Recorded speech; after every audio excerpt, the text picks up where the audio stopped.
مساء الخير، صباح الخير، على حسب ما هتشوفوني.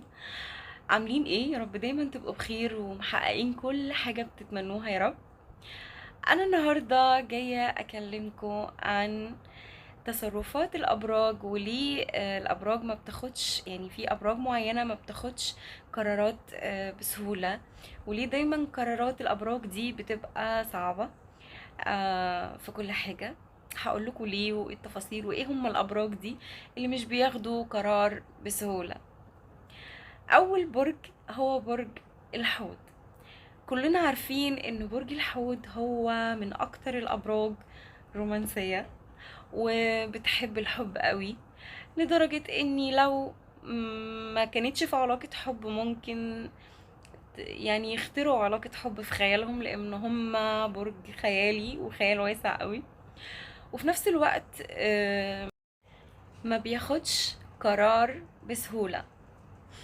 يعني ممكن تلاقوا الحوت في علاقة حب بس مش عايز ينجز، مش عايز يعني يحس بسرعة، مش عايز ياخد خطوة بسرعة، لا دايما يقولك بفكر، لسه شوية، محتاجين نعرف بعض اكتر. طبعا كل ده بيبقى بناء على ايه؟ بناء على ان دايما كلنا عارفين، واسألوا كده كل اللي حواليكوا هتكتشفوا ان برج الحوت من اكتر الناس اللي بتحب وبنسبة كبيرة قوي علاقاتهم يعني مش بتبقى ناجحة قوي، علشان خاطر هو برج بيحب الثقة قوي وبيحب الإخلاص، وأكتر برج مخلص جدا جدا جدا لشريك حياته، بالذات لو حبه. فبيتصدم كتير الحوت، يعني بيتصدم كتير قوي. وبسبب ان هو بيتصدم كتير، ده بيبقى اكتر حاجة، يعني اكتر جزء بيخليه دايما بيتسجل في عقله وفي الايام اللي مرت من حياته كلها باي تجربة بقى. وبيبقى فيه بقى نقطة اللي هي اخد وقت، اخد وقت كتير قوي بقى. ما هو انا كنت مصدوم كتير قوي، فاخد وقت بقى، اخد وقت كتير قوي. فما حدش يقول لي بقى ان انا ايه، انا في علاقة حب، بس ما حدش بقى يقول لي بقى هتاخد قرار امتى. يعني دايما عقله بيبقى ايه، يعني زي كده بالظبط ما هوريكوا كده، يعني تيجوا تسألوه امتى يا حود ده تاخد خطوة جد، للأسف بيكون ده رده. هقعد شهر يمكن اكتر. حلو. لسه بفكر. تمام. هقعد سنة يمكن اكتر. لسه بفكر. يا رب توصل بسرعة. هقعد سنتين يمكن اكتر. لسه بفكر. انجز فكر. هتقعد اكتر. لسه بفكر. بالظبط كده زي ما علي ربيع قال. بس ف معلش استحملوا الحوت، ويا ريت اي حد بيحب حد من، يعني في علاقة حب ما بينه وما بين برج حوت، إيه، اصبروا عليه وحاولوا على قد ما تقدروا ان انتوا تدوله ثقة بجد، تكونوا صادقين معاه بجد. بلاش كدب معاه، وحسسوه بالامان قوي وحسسوه بالاخلاص. وهو يعني اول ما يحس ان كله تمام كله تمام، صدقوني خلاص هتلاقوا الدنيا بتمشي وكل حاجة هتبقى كويسة معاه. ده بالنسبة للحوت. في برج تاني بيحب قوي برضو بس مش بيحب بسهولة. يعني معنى ان برج مثلا الجدي حب، فخلاص بقى اعرفوا ان برج الجدي طالما حب فهو حب بقى باختيار. اختيار يعني بيجي بعد ايه؟ يعني بعد تقل كده، يعني اللي هو اختبارات بقى وحاجات كتير قوي مع برج الجدي علشان خاطر انتوا تكونوا يعني معايا، يعني تبقوا مع الجدي بقى، يعني مع الجدي دي يعني خلاص بقى مريتوا باختبارات كتيرة قوي. وهو دايما برج الجدي بيبقى فاكر نفسه يعني اللي هو انا تقيل قوي وسمين، فاللي هو لا يعني انا لما بختار بختار صح، وده برضو بيبقى بيصدمه. وبيصدم رد فعل الجدي لما بيتخان او بيحس ان العلاقة فشلت مثلا واتوجع من العلاقة. بيبقى رد فعل الشريك اللي معاه، اللي هو مش بيبقى متخيل ان برج الجدي ممكن يستغنى عني، لان هو ساعتها بيديله برج الجدي، بيدي اهتمام رهيب جدا للحب اللي معاه، اهتمام من كل حاجة. يعني لو متجوزين بقى اهتمام بالبيت كويس قوي، بالاكل، بالشرب، بحاجات كتير قوي صدقوني. يعني بيبقى فيه كمية اهتمام رهيبة من برج الجدي لشريك حياته. فعشان كده لما بيتخانوا بيبعد، شريكه ما بيبقاش مصدق، يعني انت كنت بتحبني قوي، انت كنت بتعمل معايا كتير قوي، فانت جبت القساوه دي منين يا جدي يعني؟ لا لا لا، الجدي ماشي بمبدأ اللي هو انا بديك بديك بديك كل حاجه، بس لو غدرت بيا يبقى انت ما كنتش بتحبني اصلا اصلا يعني. فانا شايفه ان برج الجدي برضو من الناس اللي ما بتحبش تضيع وقت من عمرها على الفاضي. يعني لا، انا في ايام في عمري محسوبة، فمش هضيع وقتي على الفاضي. فلو انا بحبه كل حاجة، بس لو حبيت و...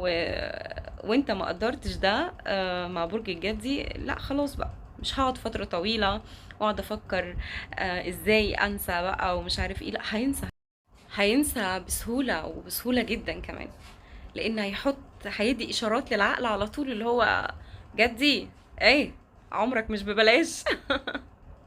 بس لكن هو صدقوني بيبقوا برج بجد بيحب الاخلاص برضو جدا، ووفي في حبه جدا، بس بيبقى كل حاجة قدامها مقابل. فخليكم مع الجدي. مظبوط. عكس الحوت لما بيتجرح ما بينساش، يعني بيقعد فترة طويلة قوي يعاني من وجع قلبه. هو ممكن ينسى الشريك لكن مش هينسى الجرح، يعني هيفضل بقى فاكر الجرح كده دايما. بس برج تاني برضو يعني معروف بالشهامة في الحب، ومعروف بالإخلاص، ولما بيحب بجد. بس حتة الوفاء عنده دي يعني بحسها بتختلف من شخص للتاني. يعني بحسها بتختلف من الشخص للتاني. بمعنى، بحس هو عامة هو برج الجوزاء. انا عمالة اتكلم وما قلتش برج الجوزاء. بتبقى الوفاء عنده بيبقى، انا بحسها بتختلف من شخص للتاني. ليه؟ علشان خاطر ببقى حاسة ان بيبقى جاي بناء عن تجاربه اللي فاتت في حياته. يعني لو حسيت ان برج الجوزاء اتخان قبل كده، فدايما بيحب يدي ميول للشخص اللي قدامه، اللي انا لو خانه، يعني ان انا على فكرة انا بخونك، انا ممكن اخونك عادي جدا بمنتهى السهولة. ده بس عشان لو حس، يعني مش متأكد. فعشان كده انا شايفة ان في برج الجوزاء دي بتبقى مختلفة شوية، حتة الوفاء دي من الشخص للتاني، خصوصا بحكم التربية. يعني انا شايفة الجوزاء لو اتربى في بيت كان فيه اخلاص، وكان فيه يعني ود في العلاقة ما بين مامته وباباه مثلا، او شايف حاجات حلوة كتير بتأثر على الجوزاء. يعني بتخلي الجوزاء مرتاح اكتر في علاقاته في الحب بعد كده، لان الجوزاء من اكتر الناس اللي بتسجل كل حاجة في دماغها، يعني بتسجل تاريخ حياتها، بتعيش ده في الواقع بتاعها يعني. فلو الجوزاء كان اتربى في بيت يعني هادي وما كانش فيه مشاكل، بيبقى اوريدي كويس جدا في العلاقة، وبيبقى فيه وفاء رهيب، وبيبقى فيه اخلاص رهيب، والدنيا بتبقى حلوة لو هو مرتاح جدا في العلاقة معاه، يعني مع شريك حياته. بس الجوزاء لو اتخان او العلاقة فشلت، مش شرط خيانة بس، للأسف زيه زي الجدي، مش بيحب يضيع وقت، هينسى بسهولة، لاني عنده حياته. يعني هو الجوزاء مقتنع ان احنا عايشين مرة واحدة بس، احنا هنعيش مرة واحدة بس، ومقتنعة تماما ان ربنا جعلنا نعيش الحياة دي، فبلاش ان احنا يعني نبعد عن الاكتئاب ونبعد عن الوجع ونبعد عن الجرح، وما نقعدش نضيع وقت في الزعل. مقتنعة تماما الجوزاء ان هو لا خلاص، يعني انا هتوجع وكل حاجة، لو يعني لو حصل خيانة او سوء تفاهم، يعني نصيب ما المواضيع ما كملتش، لا فلا، يعني مش هضيع وقت خلاص. هينسى بسرعة، مش وممكن كمان يدخل في حياته يعني شريك جديد عادي جدا.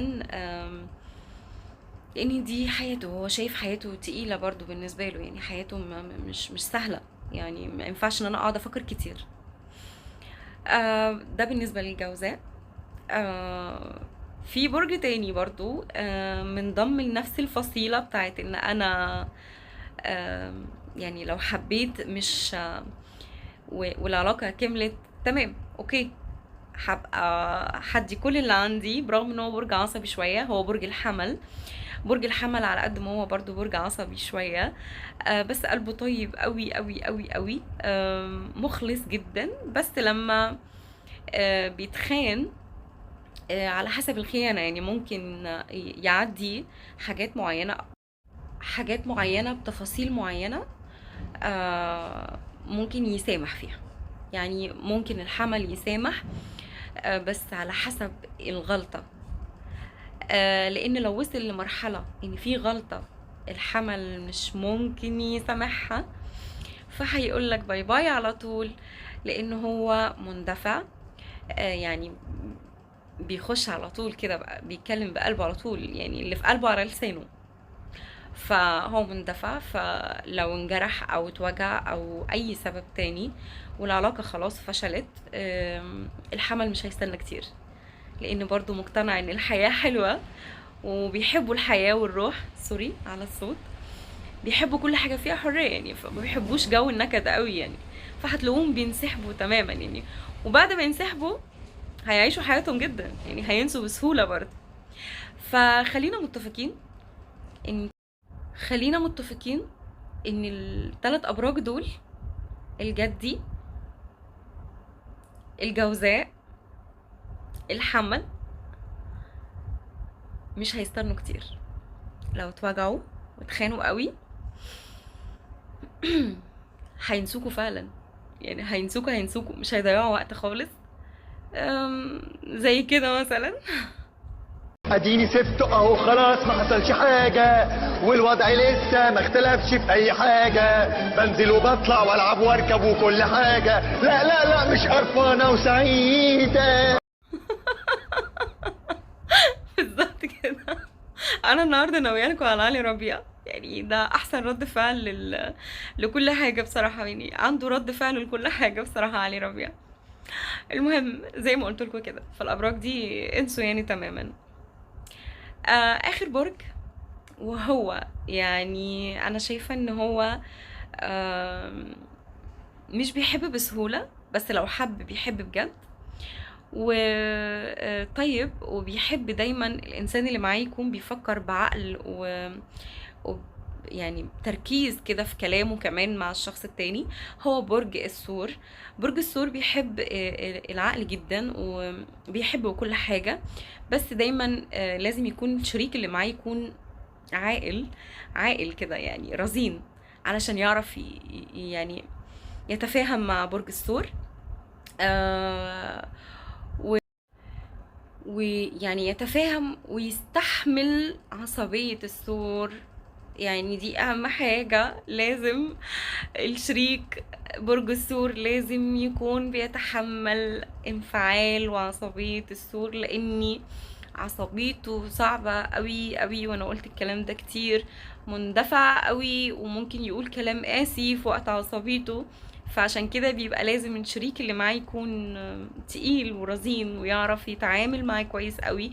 ولما يلاقيه مخنوق او متعصب بقى، يعني انا مش شايفه ان هو يعني يسيب الثور بقى، يهدى كده ويحاول يكلمه في تفاصيل تانية، لو حابب يتكلم معاه يحاول يعمل اي حاجة تانية تشغل عقله او تنسيه، ده اذا قدر كمان، يعني لان برج الثور فعلا مندفع جدا، ومش عايز اي برج يتعامل معاه، بيبقى عايز برج تقيل.